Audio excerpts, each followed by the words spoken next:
Installing a lift in your garage can be an absolute game changer to help you with maintenance and other projects that you want to do on vehicles. But you're going to want to buy some additional equipment to help you out and make sure you don't make an absolute mess all over the place trying to balance an oil change pan up on a ladder. So today we are unboxing the Ranger 20-gallon extended funnel, I'll call it. And we're going to unbox it and assemble it. Let's get to it.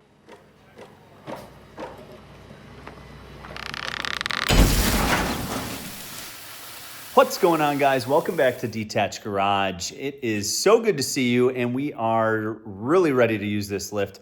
I've been parking the car in here now that we got the lift out of the way, and it is so nice to have this car warm and ready to drive every single day. But today we are unboxing this Ranger 20-gallon, I'll call it an extended funnel. It's an oil change tool that makes sure you don't get any oil on the ground, especially on your fresh, nice concrete that we still need to get coated, which will be coming up in another episode. But we're gonna unbox this, we are gonna assemble it, and just to make sure we don't look like this guy on the screen.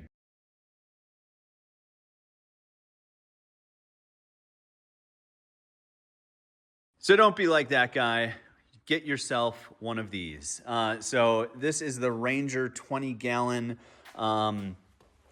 oil change kit. It's basically a 20-gallon basin and an extendable funnel up top, and then you can hook air up to this and pump out all the oil that's in it. So it comes in 2 boxes, 2 pieces. So let's get to the unboxing right now.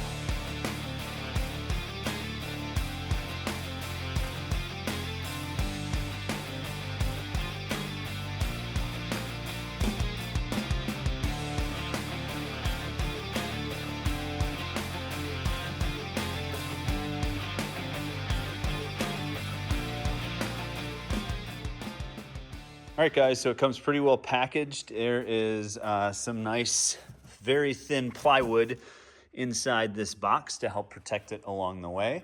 And you've got the tank here, you've got the extension here, and then you've got the basin right here. All of the other fittings, the screen, everything is in here. You've got your casters and your tube. So let's get the casters put on, we'll get this thing upright, and then we'll start installing the rest of the stuff.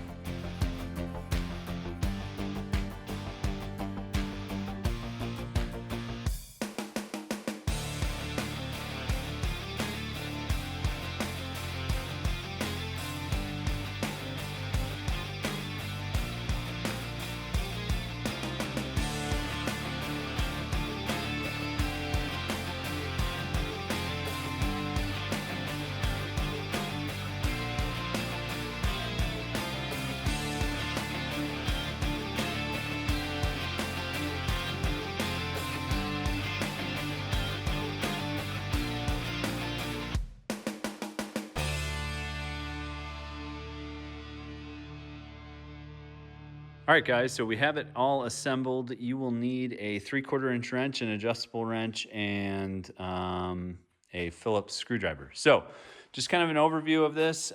Super easy to roll around. The casters are super nice. They also have 2 locking sets of casters. So I put both the lock ones on this side.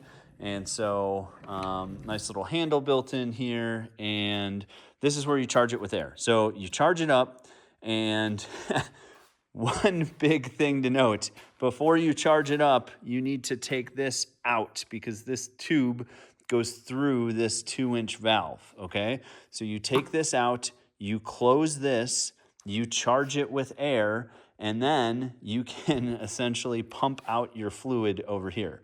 So super nice, easy adjustable. I need 2 hands to do it, but basically you can pull this up and extend the funnel up to where you need it to be. And then this locking collar just kind of locks it down so it doesn't go down anymore. So again, before you try to evacuate the oil out of it, and here is your oil level tube right here. Make sure this valve is closed so you don't shoot oil up and get oil all over your ceiling. But yeah, that's it. Really simple install. Super glad I have this so I don't have to balance balance the oil pan on a ladder or something like that when we've got the car in the air. So make sure if you're spending the money on the lift, make sure you get some accessories and equipment to help make your life easier and keep your concrete and garage as clean as possible. All right, guys, so first official business on the lift, doing an oil change. So we've got the Ranger 20 gallon, we've got the Benpack 10 APX lift. The Low Pro is super nice. We've got a ton of room here to get underneath with the pad locations. So yeah, we're gonna jack this up, we're gonna get to it, and we'll give you kind of a review on this Ranger 20 gallon oil pan.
All right, guys, so oil change done.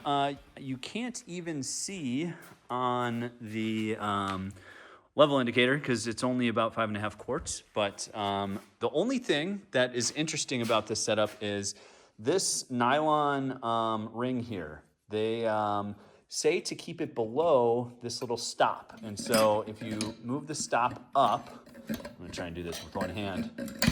If you move the stop up, that nylon ring rests here. And then if you need to move this up a little bit, this kind of tilting action will bind up this, this tube. And so when trying to get this in alignment with the drain plug and everything, I think we should actually kind of switch this around. So I'm gonna try that for the next oil change. We'll take this off, we'll put it on through the bottom and actually put this white collar up closer to here so that this will be all the way in the tank. And then when we need to extend it, then we pull up and it rests on this kind of stop here. So we're nowhere near needing to pump this out, but once we are ready to pump this out and the oil level is higher, we'll do another review and overview on how to use it with this regulator and the pipe coming out of this fitting here. So overall, would recommend. So if you're gonna spend the money on a lift, make sure you spend the money on some of the equipment that might help you with the lift and not get oil all over your floor. We had a very successful first oil change on the lift, and this 20-gallon tank didn't even break a sweat during it. I'm gonna flip that nylon collar around and we'll get that changed around for the next time we are gonna use it. But thank you so much for watching Detached Garage. If you have any questions on this or some of the features or anything like that, just let me know in the comments below. Thank you so much for watching Detached Garage, and I hope to catch you on the next episode.